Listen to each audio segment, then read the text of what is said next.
بسم اللہ الرحمن الرحیم.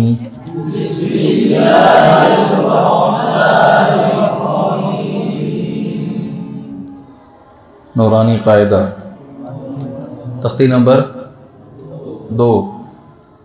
تختی نمبر 2 کس کی ہے؟ حروف مرکبات. مرکبات مطلب ملا کر لکھے گئے حرف، لیکن ان کو پڑھنا ملا کر نہیں ہے. ٹھیک ہے، جیسے با الف لکھا ہوا تو اس کو با نہیں پڑھنا، با کو الگ پڑھنا ہے، الف کو الگ، چاہے ایک سانس میں پڑھ لیں، لیکن با لا پھر وہ با لام با بلب بن جائے گا. ٹھیک ہے، پھر روشنی آ رہی ہے، تو ملا کر نہیں پڑھنا، ملا کر لکھے ہوئے حرف ہیں. اچھا، ہر تختی کا مقصد ہوتا ہے، ہر تختی کا اس مقصد کو اسی تختی میں حاصل کرنا ہوگا آپ کو. استاد پڑھانے والے اور طالب علم جو آپ کے پاس پڑھ رہے ہیں تو ان کو اس تختی میں وہ مسئلہ اس کا حل کروانا ہے. اگر نہیں کریں گے تو پھر جب آگے آپ چل کے تختیاں جب آگے چل جائیں گی تو وہ جو مقصد اس تختی میں پورا نہیں ہوگا وہ آگے جا کے آپ کو تنگ کرے گا. مثلا پہلی تختی کا مقصد تھا حرفوں کی پہچان، درست ادائیگی تو آپ پڑھائیں گے، تو 7 حرفوں کی پہچان اس کو. اب دال میں زال میں اس کو پتہ ہو، تا کا فرق پتہ ہو، اس کو دونوں کو تا نہ پڑھتا ہو. اب انگلی بار بار لفظوں میں آپ یہ حرف کون سا ہے، یہ کون سا ہے، درمیان میں سے پوچھیں گے. اگر اس کو پتہ لگ رہا ہے تو اس کا مطلب اس کو حرفوں کی پہچان ہوگی. اب آگے کا جو کام ہے وہ کام اب آپ کو یہ والا کام اگلی تختی میں نہیں کرنا ہوگا. ٹھیک ہے، یہ کام یہیں پر پورا کرنا ہے. اگر یہاں پورا نہیں کریں گے پھر آپ اگلی تختی پڑھیں گے، اس کے اندر کام اور مشکل ہے. ادھر نام اتنا بڑا لکھا ہے، یہاں آگے جا کے تختی میں بہت چھوٹا سا نام لکھا ہوا ہے. اب اس کو پہلے نام کا نہیں پتا تو دوسرے نام کا کیسے پتہ لگے گا؟ ہاں، خاموشی اختیار کریں، خاموشی اختیار کریں. اچھا، تو یہ بات سمجھ لگ گئی آپ کو؟ ہاں، جس تختی کا جو مقصد ہو اس کو اسی تختی میں حل کریں، اسی کی مشق اسی میں کریں. اگر بچے کو نہیں سمجھ آ رہی تو اس وقت تک اس کو آگے نہ پڑھائیں جب تک پہلی تختی اس کی جو پوری نہ ہو، اس کو سمجھ نہ آ جائے، اس کا مقصد وہاں حل نہ ہو جائے. تختی نمبر 2 کا مقصد کیا ہے؟ رسم عثمانی میں مختلف شکلوں میں جو حرف لکھے ہیں اس کی پہچان. مختلف شکلوں میں جو حرف لکھے ہیں اس کی پہچان کروانا مقصد ہے اس تختی کا. آسان لفظوں میں اس طرح بھی کہتے ہیں کہ رسم عثمانی کی پہچان کروانا مقصد ہے. اب کس طرح لکھے ہوئے ہیں؟ آپ الف کو دیکھ لیں، پہلے انہوں نے الف لکھا ہے، اس کے بعد لام کے ساتھ الف لکھا ہے. اب ان دونوں الف کو دیکھیں، ان دونوں کی شکلیں مختلف ہیں. پھر اس سے آگے والا الف دیکھیں لام کے ساتھ، وہ اور شکل کا ہے. پھر اس کے بعد با کے ساتھ الف دیکھیں گے، وہ اور شکل کا ہے. ٹھیک ہے، یہ سارے حرف اس طرح لکھے ہوئے ہیں. پھر آگے لام کو دیکھ لیں، انہوں نے لام لکھا، پھر لام کے بعد لام الف کے ساتھ لام دیکھیں کس طرح کا لکھا ہوا ہے.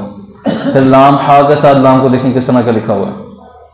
یہ دیکھ رہے ہیں حرف، یہ مختلف شکلیں اس کی، یہ رسم عثمانی میں اس طرح لکھے گئے حرف ہیں. ان کی پہچان کروانا یہاں مقصد ہے کہ جب قرآن پاک پڑھے بچہ اس کو پتہ ہو کہ یہ لام ہے. پھر آگے دیکھ لیں با لام با میں، تو لام دیکھیں کتنا چھوٹا سا ہو گیا.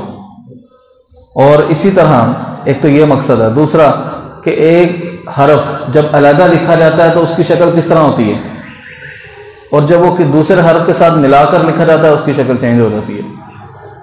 اب یہاں دیکھ لیں با تا ثا نون یا، اب ان تینوں کی نقطوں سے بھی فرق ہو جاتا ہے اور شکلوں سے بھی فرق ہے، لیکن جب یہ ملا کر لکھے جائیں گے تو صرف محض ان کا فرق جو ہوگا وہ نقطوں سے ہوگا. دیکھیں با الف نون الف تا الف یا الف تا الف، شکلیں سب کی ایک جیسی ہوگی، تو اب نقطوں سے فرق ہوگا. تو اب اس تختی کا مقصد یہاں پر یہ ہے کہ حرف کی شکلیں جب مختلف ہو اس کی پہچان کروانا. تو اب تھوڑی سی تختی پڑھ لیتے ہیں، اس کو مکمل ہی کریں گے انشاءاللہ. پڑھیں جی. الف لام الف جی. اس تختی میں اس چیز کا خیال رکھیں گے کہ تختی کو جب پڑھیں گے 2 حرف اکٹھے پڑھیں گے نا ایک سانس میں، تو بہتر یہ ہے کہ جس طرح پہلی تختی میں پڑھا ہم نے، جس حرف میں مد تھی اس میں مد کریں گے، جس میں مد نہیں تھی اس میں مد نہیں کریں گے. اسی طرح اس کو بھی پڑھیں گے. اور اگر اس طرح نہ ہو تو کم از کم اس چیز کا خیال رکھیں کہ حرف مکمل پڑھا جائے. جیسے لام با با لام با، اب لام مد نہ کریں لیکن حرف پورا پڑھیں. لام با با لام با، لام پڑھیں گے تو بیچ میں الف جو ہے لام الف اور میم اس کے بیچ میں الف ہے وہ رہ جائے گا پڑھنے سے، تو حرف کا نام مکمل رہے. ٹھیک ہے، لام الف با الف. جی ادائیگی پر توجہ رہے، جو کام نے پہلے کر لیا اس کو چھوڑ نہیں دینا، اس کو بھی ساتھ رکھنا ہے اس میں. جی لام. جی کچھ حرف پڑھیں گے ہر لائن میں سے توجہ کے ساتھ. جی لام الف لام حا.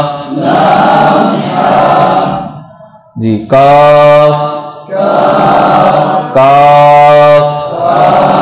جی کیف نہیں پڑھنا اس کو، کاف منہ کھول کر. کاف با کاف الف.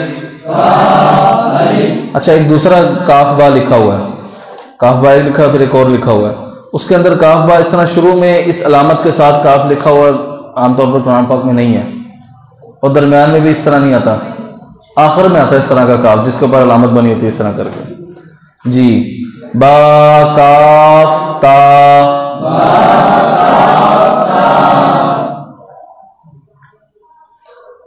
تا سا نون یا. جی آگے آ جائیں. سا جیم تا حا نون خو یا حا با جیم یا میم نون با لام تا نون لام با یا لام. جی نون با نون با نون نون. اس میں غلطی ایک ہوتی ہے، جب حرفوں کو ملا کے پڑھ ہوتے ہیں تو ہم ادغام کر دیتے ہیں. ایک تو با لام با غنہ نہیں کرنا، ٹھیک ہے. اسی طرح با نون نون ادغام نہیں کرنا، الگ الگ حرف ہے نا تو ان کو الگ الگ ہی پڑھنا ہے. با نون نون. جی جیم حا خو حا ثا. دیکھیں پہلے جیم الگ شکل میں لکھا ہوا الگ، ابھی ملا کے دیکھیں آدھا ہو گیا. جی تا حا تا یا جیم با با خو تا. اچھا بعض مرتبہ اس طرح ہوتا ہے موٹے حرف کے ساتھ باریک حرف آتا ہے نا تو اس کو بھی موٹا کر دیتے ہیں. با خو تو نہیں پڑھنا، ٹھیک ہے. با خو تا ہاں ٹا نہیں پڑھنا، ٹھیک ہے. جی تا ہا با تا یا ہا تا ہا نون تا ہا.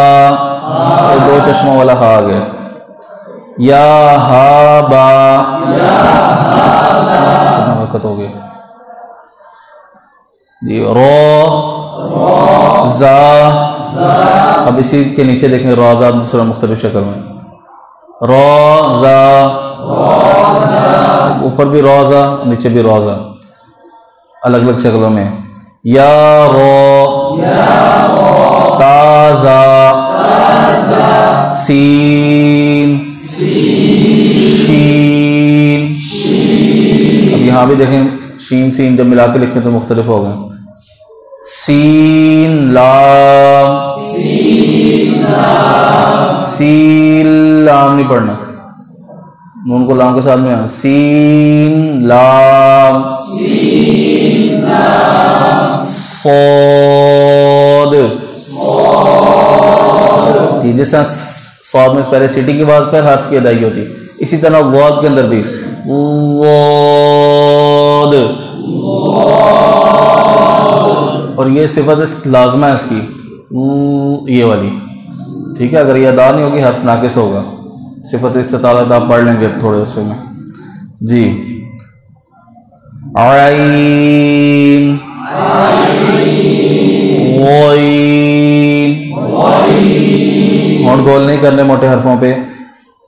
جی صاد عین، حرف کا نام پورا واد غین، با عین دال. آگے الف کے اوپر حمزہ لکھا ہوا ہے، واو کے اوپر حمزہ لکھا ہوا ہے، اور یا کے اوپر. تو حمزہ جو ہوتا ہے وہ محذوف الشکل ہوتا ہے. یہ حمزہ کی شکل نہیں ہے جو ہم دیکھتے ہیں نا ایسے حمزہ بنا ہوتا ہے. یہ حمزہ کی اپنی شکل نہیں ہے، حمزہ بغیر شکل کے ہوتا ہے.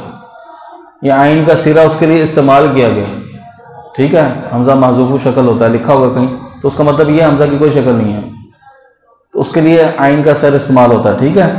تو اس کو بعض جگہ لکھا ہوتا ہے حمزہ بشکل الف، حمزہ بشکل واو، حمزہ بشکل یا. حمزہ الف، حمزہ واو، حمزہ یا، اس طرح نہیں پڑھنا اس کو، ٹھیک ہے. آپ صرف حمزہ بھی پڑھ سکتے ہیں، حمزہ حمزہ حمزہ. ٹھیک ہو گیا، یہ بات سمجھ آتی. جی جی حمزہ بصورت الف، حمزہ بصورت واو، حمزہ بصورت یا. جی فا، قاف، واو، قاف واو، فا واو، میم میم. میم کی دیکھیں دونوں طرح کی شکلیں آگے اس کی. حامیم، لام میم، تامیم، تامیم تا. اس کی اس طرح مشق کریں گے نا انشاءاللہ. جزاک اللہ.